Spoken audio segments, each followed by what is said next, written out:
conoce cómo fue el origen de la ciudad de Mar del Plata? ¿Qué fue lo primero que hubo?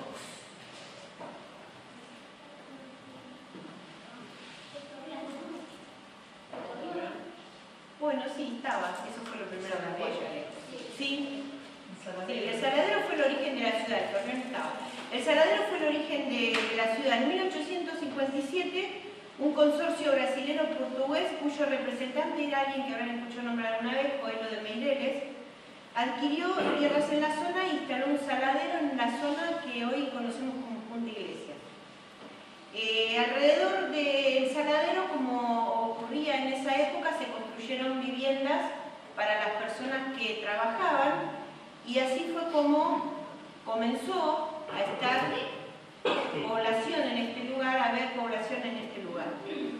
El saladero este producía tasajo, que eran unas tiritas de carne de unos 4 centímetros de espesor más o menos, y se conservaban en salmuera.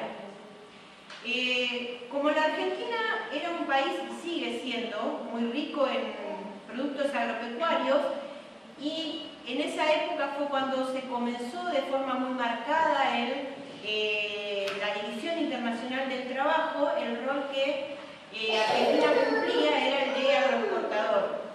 Así que la existencia de saladeros en Argentina, en distintos lugares, fue fundamental para poder conservar esa carne. Y esto ocurrió por lo menos hasta la invención de los frigoríficos. Cuando no había frigoríficos, la única manera de conservar la carne era por medio de los saladeros. Sin la sal era imposible conservar la carne y mucho menos enviarla a otros países por medio de la exportación. En realidad, la conservación de los alimentos por medio de la sal es el uso más primitivo que se le da a este producto. La sal que todos conocemos, que todos usamos. En la antigüedad fue tan preciada que se le llegó a llamar el oro blanco. En ocasiones, la paga por el trabajo se hacía con sal. Por eso, cuando vamos a trabajar y cobramos, por lo que trabajamos se le llama salario, la palabra viene de ahí. También es el condimento más antiguo que fue utilizado por el ser humano, y su uso, por hacer algo tan importante y tan preciado, marcó las distintas etapas de la historia y tuvo grandes repercusiones políticas, económicas y, por supuesto, también en la alimentación. Hoy en día la sal es un producto de uso generalizado, tanto en la gastronomía como en gran cantidad de usos que no son alimentarios, como es el control del hielo en las carreteras, la construcción, la industria química, la purificación, la limpieza, entre tantos otros usos que se le dan. La sal tiene más de 14.000 usos distintos. Parece mucho, ¿no? Por eso dicen los que saben sobre el tema. Obviamente no podemos hablar de todos ellos de ahora. Pero sí sabemos que en cuanto a la utilización para el consumo humano, sabemos que es un conservante, sabemos que es un aditivo natural que contribuye a la hidratación del cuerpo, que ayuda a controlar la cantidad de agua en el organismo, regula los fluidos del cuerpo y es esencial en la transmisión de impulsos nerviosos al cerebro y también ayuda a la relajación muscular. ¿Cuántas cosas, no?, que hace la sal. La sal es un producto cuyo uso está generalizado en toda la gastronomía y la industria mundial, ya sea como condimento, como conservante o en su gran cantidad de usos no alimentarios. ¿Qué tiene que ver la sal, no?, con lo que vamos a ver el día de hoy. Bien, porque en la época que nos relata la Biblia también había sal. ¿Y qué ocurría con la sal en los tiempos bíblicos? Además de los usos que mencionamos anteriormente, los pueblos orientales la empleaban para ratificar las negociaciones. por lo cual se la consideraba, a la sal, se la consideraba un símbolo de fidelidad y constancia. En el libro de Levíticos es mencionada en relación al pacto de Dios con su pueblo. En los tiempos de Jesús, un poquito más adelante, era un artículo de gran valor y de mucha demanda. Los griegos decían que la sal era divina y la consideraban una ofrenda digna para los dioses.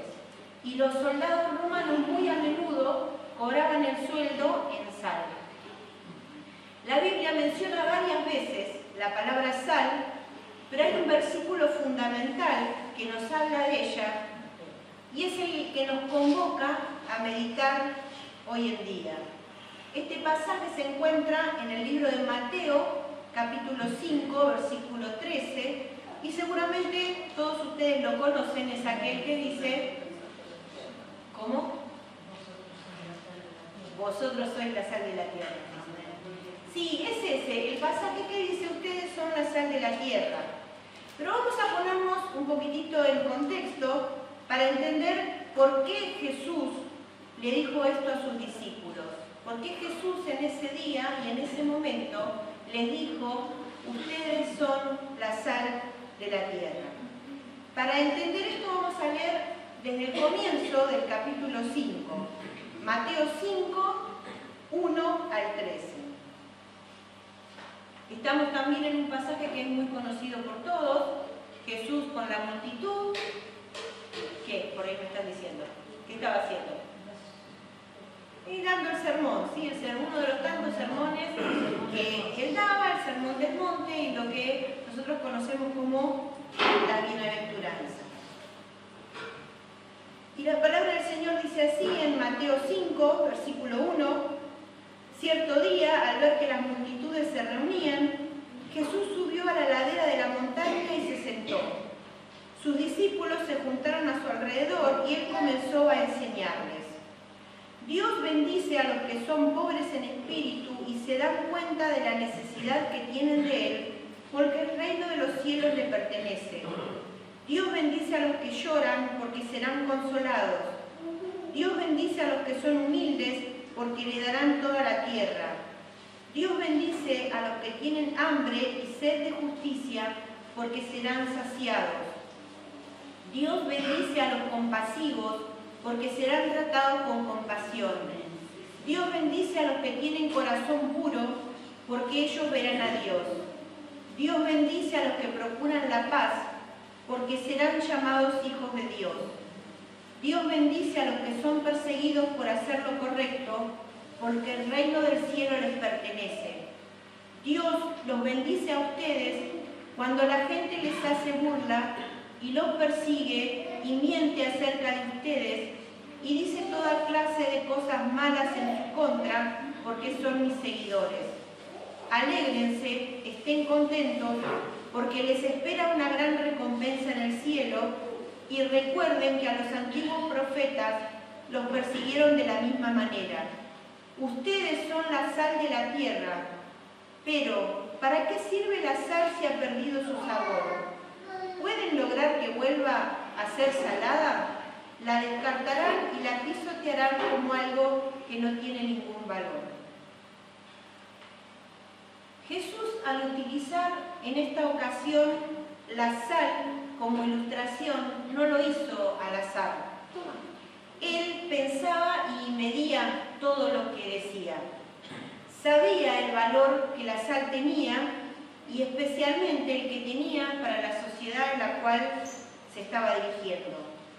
Mientras que los fenicios obtenían la sal del Mediterráneo evaporándola, los hebreos contaban con una fuente mucho más limitada que se encontraba a orillas del Mar Muerto y en un monte al oeste del Mar Muerto, pero era distinta, era una variedad de sal que era fósil o rocosa y la capa exterior, la que estaba por encima, generalmente carecía de sabor. Uno la miraba, era igual, parecía lo mismo, pero no servía, no tenía sabor. Entonces, cuando la sal pierde su sabor, dice, ya no sirve para nada. Suele suceder ser que los creyentes o incluso la Iglesia corremos el riesgo también de perder la salinidad, como ocurría con esta sal del Mar Muerto. Si se la miraba por fuera, parecía tener todas las propiedades necesarias, pero en realidad era un producto que era inservible. Tanto creyentes como Iglesia podemos conservar una apariencia de algo que en realidad no somos. Nosotros aquí en nuestra ciudad solemos tener mucha humedad, ¿sí? Y muchas veces si dejamos el salero abierto se humedece, y cuando lo ponemos sobre la comida está ahí, la vemos y no importa cuánta le pongamos, no sentimos el gusto porque ya lo ha perdido. ¿Cuál les parece a ustedes que es la comida que es más fea si no tiene sal? ¿Cuál es la que menos gusto tiene si no tiene sal? ¿Las papas fritas? La carne. ¿La carne?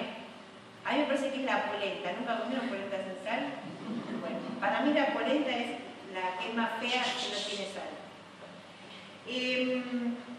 En realidad nosotros necesitamos la sal para conservar el equilibrio de nuestro organismo. Pero por el contrario, ¿qué nos sucede si cuando estamos poniendo la sal se nos destapa el salero y se cae toda la sal sobre la comida? No se puede comer. La sal es buena y es necesaria, pero también tiene un componente que es dañino. Su utilización en exceso, además de dar un sabor difícil de asimilar, puede generar graves riesgos para la salud. Si el organismo carece de sal, está en riesgo, pero si recibe más de la necesaria, se agudizan las posibilidades de sufrir hipertensión, trastornos renales, cardiovasculares, osteoporosis, sobrepeso, obesidad, dificultades respiratorias, entre otras enfermedades que se pueden producir. Y la sal también, si se utiliza en la vegetación, puede esterilizar la tierra. Como puede dar vida, la sal también puede dar muerte. Entonces, yo me pregunto, ¿por qué Jesús utilizó como ejemplo la sal? ¿Por qué no utilizó algo que solo tuviera consecuencias buenas? ¿Por qué utilizó algo que es de vital importancia para nuestras vidas, pero que a la vez nos puede causar mucho daño? Indiscutiblemente no lo hizo por error. Él sabía muy bien lo que nos estaba diciendo. Sabía que el cristiano puede ser fuente de vida, pero también puede serlo de destrucción. Y esto depende de la manera en la que decida conducirse. Además, hay otro detalle que no debemos perder de vista, que es que Jesús no dijo, ustedes pueden ser la sal del mundo. No dijo, ustedes pueden ser la sal del mundo. Ustedes, si quieren, sean la sal del mundo. Lo que Jesús dijo fue, ustedes son la sal del mundo. No es una elección, no es algo que podamos elegir ser o no ser. No podemos decir, quiero ser la sal, o mejor decir, prefiero no ser la sal para conducirme de la manera que deseo sin dañar a nadie. No es una elección. Desde el momento que comenzamos a caminar la vida cristiana, nos convertimos en sal. Algunos hoy en día, malinterpretando los pasajes bíblicos o utilizándolos para confundir a la gente, para sacar provecho propio, creen que necesitan hacer pactos con sal o caminar el camino de la sal o tantos otros ritualismos que se hacen que no tienen nada que ver con lo que el Señor nos está diciendo en este pasaje. Lo que Él nos está diciendo es algo muy distinto, que no tiene que ver con rituales externos, sino con algo interno, con una forma de ser y actuar que debe ser de influencia purificadora, curativa, que dé sabor a la vida de los que nos rodean y les despierte sed por conocer a nuestro Dios. Muchas veces me doy cuenta que no estoy siendo la sal que debo en la medida justa. No puedo evitar ser sal, ninguno de nosotros podemos evitar ser sal.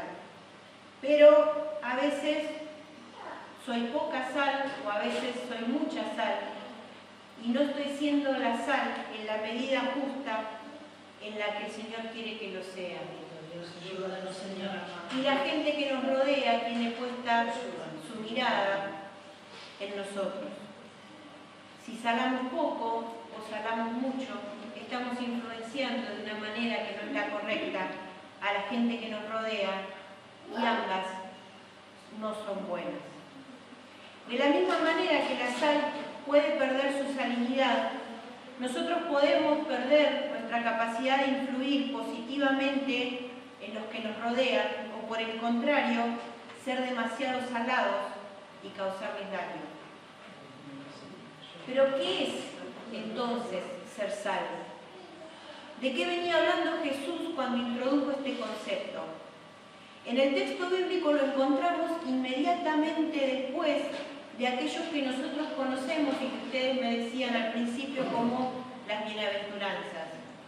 En ellas Jesús nos dice que seremos bendecidos si nos damos cuenta de la necesidad que tenemos de Él, si vamos a Él con nuestras tristezas, si somos humildes, si buscamos la justicia, si somos compasivos, si tenemos un corazón puro, si procuramos la paz, si cuando nos acusan de hacer algo malo es mentira. Todas esas cosas son evidencia de una persona que es sal en la medida justa. La presencia de la sal en los alimentos puede causar un sabor agradable o desagradable. Y eso depende de la cantidad de sal que uno le agregue. ¿Qué sabor le causamos nosotros a la gente que no conoce al Señor? ¿Disfruta de nuestra presencia? ¿Les hacemos pasar un tiempo agradable o prefieren alejarse de nosotros? Nuestro Señor Jesús nos llama a ser sal, nos llama a ser algo preciado y valioso para los que nos rodean. Nos llama a ser puros y a purificar todo lo que tocamos.